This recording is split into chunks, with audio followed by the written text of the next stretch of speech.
You know, we all face those tough calls, those moments where we're not quite sure what to do. But have you ever really stopped to think about what's guiding you through it all? Well, today we're diving into that, our own internal navigator, the moral compass. Think about it like this. A ship in a storm absolutely relies on its compass to find its way. We're kind of the same. For us, navigating the often stormy seas of life requires a guide too. And that guide, well, that's what we call a moral compass. So, what is this thing really? At its core, it's your conscience. It's that inner voice, that gut feeling that helps you tell right from wrong. It's guiding you in pretty much everything you do, every single day. And this isn't some abstract philosophical idea. It's super practical. It's the silent driver behind your choices. Like, say you make a mistake at work. What does your compass tell you to do? Own up to it, or maybe shift the blame? That decision, it comes directly from this internal guide. Okay, so where does this compass even come from? Is it something we're just born with? Or is it built over time? Let's take a look at how it's actually forged. This is a really crucial insight from therapist Kristen Wilson. Our moral compass isn't set in stone. It's actually a dynamic system that changes and evolves as we go through life, as we learn new things and overcome challenges.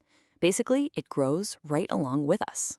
The psychologist Lawrence Kohlberg actually mapped out this growth. Think about it. When we're kids, right and wrong is mostly about, not getting in trouble. Then, as we get older, we start adopting the rules of society so we can fit in. But for some, it goes even further, to a point where our decisions are guided by these deep, universal ethical principles that might even make us question the rules themselves. So our compass is constantly being calibrated by a whole bunch of different map makers. Our family, our culture, our personal experiences, heck, even the media we watch. All of these things play a part in shaping our internal sense of direction. It's actually kind of worth taking a second to think about who your map makers have been.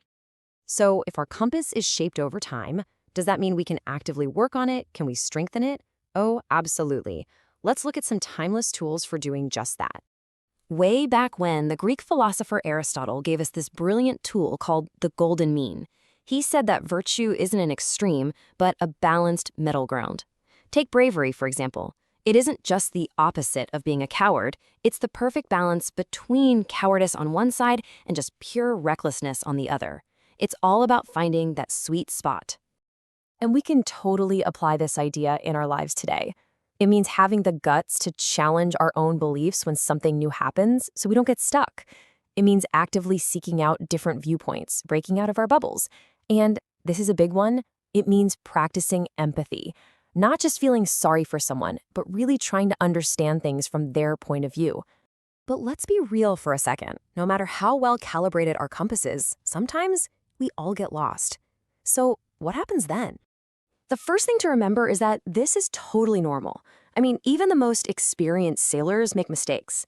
Getting blown off course is just part of the journey. What really matters is how we get ourselves back on track. Then getting back on track, that requires something called moral courage. This is that inner strength to act on your principles and do what's right, especially when it's hard, when it might risk your own comfort or maybe even your reputation.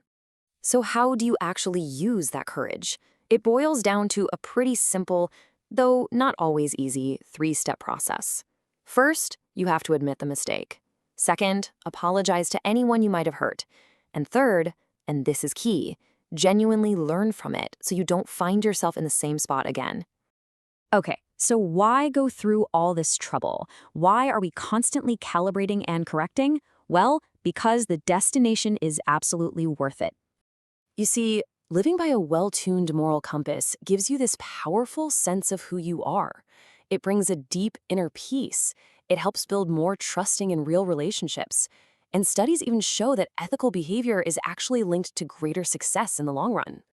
In the end, taking care of your moral compass isn't about being perfect, not at all. It's about staying committed to the journey, to the navigation itself. It's about striving to find your own true north, so you can guide your ship safely into that harbor of integrity no matter how stormy the seas might get.